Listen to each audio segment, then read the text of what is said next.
जय हिंद। कैसे आप सभी? उम्मीद करता हूँ अच्छे होंगे। पिछले वीडियो में हमने चर्चा की थी जो हमारा चल कुंडली धारामापी है वो दो प्रकार का होता है। एक निलंबित कुंडली धारामापी, दूसरा है किलिकित कुंडली धारामापी। निलंबित कुंडली धारामापी को हम पिछले वीडियो में ही समझ चुके थे, उसकी संरचना, कार्यविधि और सिद्धांत को। इस वीडियो में बेटा हम लोग समझेंगे जो हमारी किलिकित कुंडली धारामापी, इसे हम लोग समझेंगे। समझिए बेटा, जो हमारा निलंबित और किलिकित कुंडली धारामापी दोनों लगभग सेम ही होते हैं, बस इनकी संरचना में थोड़ा सा डिफरेंस आता है। इसमें हम क्या करते हैं बेटा, एक संकेतक लगा के रखते हैं जो वृत्तीय पैमाने पे घूमता रहता है। इसके आधार पे हम लोग यहाँ पे वैद्युत धारा को मापते हैं। जबकि उसमें क्या था बेटा, उसमें एक प्रकाश लैंप की सहायता से हम एक प्रकाश को लगे, उसमें एक दर्पण लगा रहता था, उसमें प्रकाश को डालते थे और परावर्तित प्रकाश को एक पैमाने पे डाल के हम लोग वैद्युत धारा को मापते थे। पिछला वीडियो अगर आपने नहीं देखा तो बेटा देख लें, चीज़ें वहाँ पे आपको समझ में आ जाएंगी। इसकी संरचना देखिए एकदम साधारण सी है बेटा। इसमें क्या होता है, वही दो ध्रुव खंडों के बीच में एक कुंडली होती है जो एल्यूमिनियम फ्रेम, इस एल्यूमिनियम के फ्रेम पे तांबिक कुंडली को लपेट के बेटा इसे बनाया जाता है ना। अब ये जो कुंडली होती है दो चूलों के रूप में इस तरह से फंसी रहती है, इन दो ध्रुव खंडों के बीच घूमने के लिए स्वतंत्र होती है। ये जो दो चुंबक के ध्रुव खंड है बेटा, इन्हें हम लोग अवतलाकार या फिर बोलें कि घोड़े के नाल के आकार का काट के रखते हैं। ऐसा क्यों काटते हैं, हमने समझाया था बेटा, जिससे कि यहाँ पर प्रबल चुंबकीय क्षेत्र को स्थापित किया जा सके। आई होप इतना आप समझ पा रहे होंगे बेटा। अब देखिए यहाँ पर जो हमारा क्या है, इन्हें दो स्प्रिंग लगा के रखते हैं इस तरह से ऊपर नीचे, और इन्हीं स्प्रिंगों का संबंध हम संबंधक पेचों T1 और T2 से कर देते हैं। जब हमें बेटा कोई बाह्य परपथ से क्या करना है, वैद्युत धारा प्रवाहित करनी होगी, तो इन्हीं पेचों से हम लोग बाह्य परपथ को जोड़ देंगे, राइट। अब देखिए बेटा, समझिए कि इसमें कुंडली में फेरे तो एन है ही, यानी कि टाउ बराबर सूत्र क्या होता, NAI V साइन थीटा, ये होता है ना बेटा। अब यहाँ समझिए बेटा, इसमें कुंडली में फेरे तो एन है ही, इसके बाद इसका क्षेत्रफल भी है और इसमें चुंबकीय क्षेत्र भी है। बस कमी किसकी रहती है, इसमें धारा की कमी रहती है। जैसे हम इसमें संबंधक पेंच T1 T2 से कोई बाह्य परपथ जोड़ते हैं तो इसमें करंट भी आ जाता है। बस अब पूरा यहाँ पे बेटा मटेरियल इकट्ठा हो गया तो टाउ यानी कि घूर्णन बल आघूर्ण यहाँ से लगने लगेगा, और ये जो विक्षेपक बल आघूर्ण इसे बोल सकते हैं, जिससे ये कुंडली को विक्षेपित यानी कि घुमाने का प्रयास करेगा और ये कुंडली बेटा विक्षेपित हो जाएगी। तो इसी आधार पे हम लोग यहाँ पे काम करेंगे। तो हमने मान लिया है कि माना जो हमारी कुंडली है उसका क्षेत्रफल A है तथा फेरों की संख्या कितनी है, N है, और इसमें प्रवाहित धारा I है, व चुंबकीय क्षेत्र कितना है बेटा, B है। तब ऐसी स्थिति में क्या होगा बेटा, तब कुंडली पर जो लगेगा विक्षेपक बल युग्म का आघूर्ण उसे हम लोग निकाल लेते हैं। तब कुंडली पर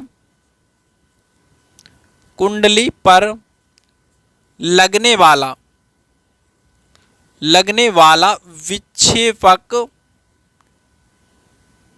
बल युग्म का आघूर्ण, विक्षेपक बल युग्म का आघूर्ण, तो यहां से बल युग्म का आघूर्ण निकालते हैं बेटा। इसका वैल्यू जो निकलेगा टाउ बराबर NIAV साइन थीटा, समझ रहे ना बेटा। तो ये हो गया टाउ बराबर NIAV साइन थीटा। अब यहाँ समझिए बेटा, अब हम मान लें कि जो स्प्रिंग है इसका जो ऐंठन युग्म कितना है, C है, और ये जो कुंडली है हमारी वो 5 रेडियन विक्षेपित हो गई है। तब ऐसी स्थिति में क्या होगा, तो मान लें यदि स्प्रिंग का ऐंठन युग्म C तथा कुंडली में विक्षेप कितना है बेटा, विक्षेप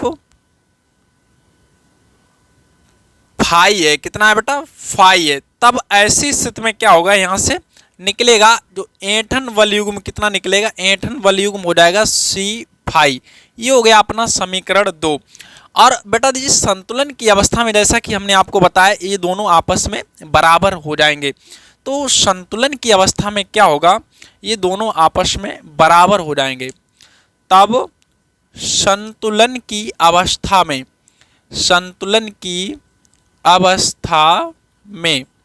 तो ऐसी स्थिति में बेटा दोनों आपस में हो जाएंगे बराबर, यानी कि ये इसके बराबर हो जाएगा। तो यहाँ से मिलेगा N IAV मैक्सिमम रखेंगे यहाँ पे बेटा, और मैक्सिमम के लिए थीटा का वैल्यू 90 यहाँ से रख देंगे, तो कुल मिला के उसका वैल्यू 1 हो जाएगा।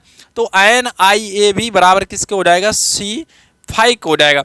तो यहाँ से बेटा हम लोग बहुत आराम से I निकाल सकते हैं, C5 बटा NAV, इस तरह से निकल आएगा हमारा मान, ठीक है ना बेटा। तो ये जो हमारा बेटा फार्मूला फाइनली निकल के आ जाता है। देखिए बेटा बाकी की चीज़ें ये सारी कांस्टेंट हैं एक तरह से, NAV और ये हमारा क्या है C, जबकि हमारा देखिए सीधा I का वैल्यू 5 पे निर्भर कर रहा है।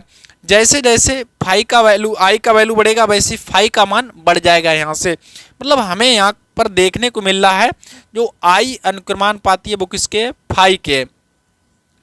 मतलब हम बेटा जैसे जैसे इसमें क्या करेंगे, धारा का मान बढ़ाएंगे तो कुंडली में विक्षेप है वो बढ़ेगा। अब कुंडली में विक्षेप बेटा बढ़ेगा वैसे ये संकेतक भी घूमेगा। अब संकेतक घूमेगा तो ये बताएगा, रीडिंग बताएगा कि हमारी इसमें कितनी धारा प्रवाहित हो रही है। तो इस तरह से हम लोग बेटा यहाँ पे धारा को माप सकते हैं। अब देखिए बेटा एक बहुत मोस्ट इम्पोर्टेंट यहाँ से टॉपिक है, उसे हम लोग समझ लेते हैं। कहता है कि कभी कभी आपसे पूछता है धारा सुग्राह्यता से आप क्या समझते हैं, धारा सुग्राह्यता से आप क्या समझते हैं। देखिए बेटा धारा सुग्राह्यता क्या होता है, यानी कि किसी जब हम क्या करते हैं इसमें धारा प्रवाहित करते हैं तो इस कुंडली में क्या है, विक्षेप उत्पन्न हो जाता है। तो जो कुंडली में होने वाले विक्षेप को और प्रवाहित होने वाली धारा का जो अनुपात होता है उसी को बोलते हैं हम लोग धारा सुग्राह्यता। तो इसकी डेफिनेशन यानी कि एक तरह से इसे IS से बेटा प्रदर्शित करते हैं, IS बराबर हो गया phi बटा I। तो इसकी परिभाषा कुछ इस तरह से लिख देंगे हम लोग बेटा कि यानी कि किसी धारा मापी की कुंडली में एकांक धारा, अगर धारा का मान 1 कर दिया जाए बेटा तो ये विक्षेप के बराबर यानी कि धारा सुग्राह्यता होने वाले विक्षेप के बराबर यहाँ पे हो जाएगी, है ना। तो वही हम लोग यहाँ पे लिख देते हैं कि किसी कुंडली में क्या लिखेंगे बेटा, किसी धारा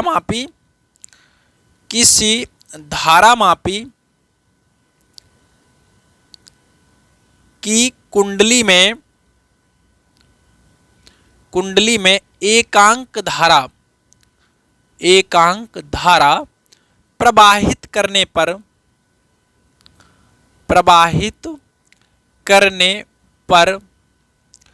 कुंडली में होने वाले विक्षेप को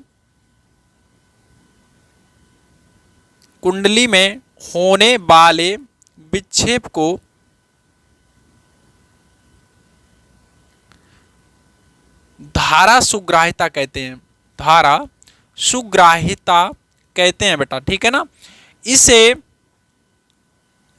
इसे IS से प्रदर्शित करते हैं।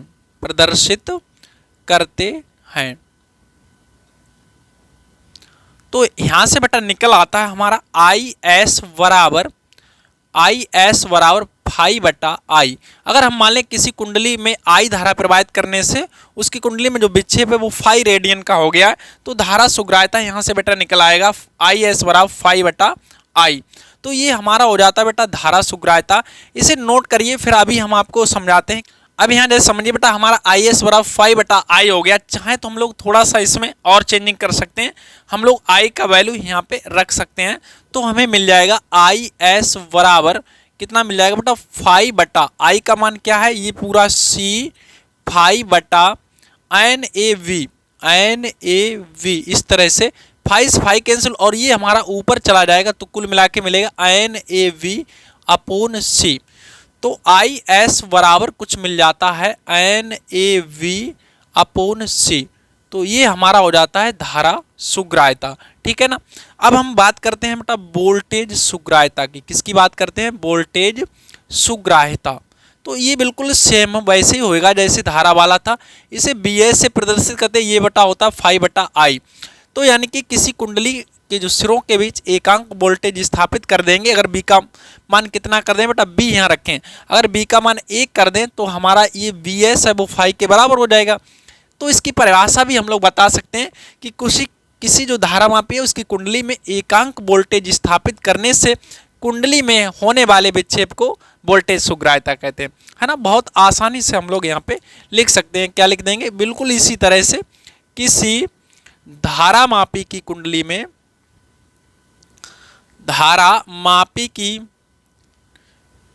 में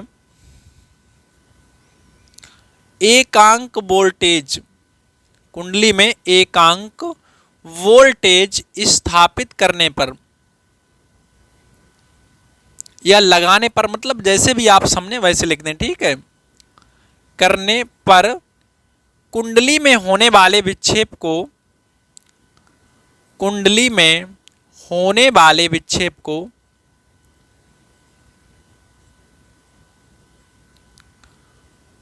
को वोल्टेज सुग्राह्यता कहते हैं, वोल्टेज सुग्राह्यता कहते हैं। और इसे बेटा Vs से प्रदर्शित करें, किससे? V, इसे इंग्लिश में सेंसिटिविटी बोलते हैं, वोल्टेज सेंसिटिविटी, और ये होता है हमारा करंट सेंसिटिविटी। इस वजह से हमारा सेंसिटिविटी की वजह से यहाँ पे बेटा एस आ जाता है, ठीक है ना, तो Vs से प्रदर्शित करते हैं, ठीक है ना बेटा, प्रदर्शित करते हैं। अब इसका भी वही फार्मूला यहाँ से बेटा निकल आएगा कि Vs बराबर क्या हो गया, फाई बटा बी। तो ये प्यारा सा फार्मूला निकल आया। अब देखिए बेटा हम लोग क्या करेंगे, मान लें अगर कि कुंडली का प्रतिरोध कितना है, कुंडली का जो प्रतिरोध है वो हमारा एक तरह से R मान लिया हमने, तब हमारा B बराबर क्या हो जाता है, IR, ठीक है ना। तो अगर हम मान लें बेटा, माना कुंडली का प्रतिरोध, माना कुंडली का प्रतिरोध कितना है बेटा, कुंडली का प्रतिरोध R है, कितना है, R है, जो कुंडली है उसका प्रतिरोध हमने R मान लिया, तब B बराबर हो जाएगा IR। तो यहाँ पे मान रख देंगे तो Vs बराबर मिल जाएगा फाई बटा IR। ये एक बटा फार्मूला निकला। अब सोचिए बेटा I, यहाँ से हम लोग क्या करेंगे, I का मान हमने अभी निकाला है, I का मान कैसे निकाला था अभी देखिए बेटा, आयन ए बिगाड़ दिया हमने आपको, यही पूरा था एक तरह से, यही वाला पूरा I का मान था ना, यही निकलेगा, तो यही मान हमने, यानी कि अभी देखना बेटा यहाँ से हमने था ना IS बराबर क्या था, फाई बटा I था ना, तभी तो हमने यहाँ पूरा I का मान रखा, तो यही मान हम लोग यहाँ पे रख लेते हैं, ठीक है ना। तो चलिए अब हम लोग यहाँ पे I का मान रख लेते हैं।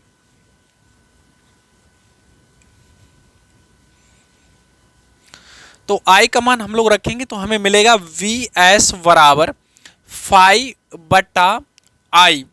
देखिए बेटा आप समझ गए होंगे ना I का मान, देखिए फाई बराबर यही था ना, अभी हमने I, तो I की जगह पूरा था यही वाला रखना है, कुल मिला के यहाँ से बिगाड़ दिया हमने, तो रख देते हैं C फाई बटा क्या है, NaV, और इनटू में क्या है हमारा R है यहाँ से, तो ये पूरा फाई से फाई कैंसिल हो जाएगा, ये ऊपर चला जाएगा, तो Vs बराबर मिल जाएगा NaV बटा C इंटू R। ये हमारा हो गया बेटा वोल्टेज सुग्राह्यता, ठीक है ना। तो अब हम लोग समझ लेते हैं वोल्टेज सुग्राह्यता और धारा सुग्राह्यता में संबंध को थोड़ी देर के लिए। तो वोल्टेज सुग्राह्यता धारा सुग्राह्यता में यहीं से हमें संबंध भी मिल जाएगा। थोड़ा समझिए बेटा, ये जो हमारा है ये किसके बराबर है, ये देखिए एक तरह से ये जो हमारा निकला IS के बराबर निकला है, तो इसकी जगह क्या आ जाएगा, IS आ जाएगा, और साइड में हमारा 1/R रह जाएगा।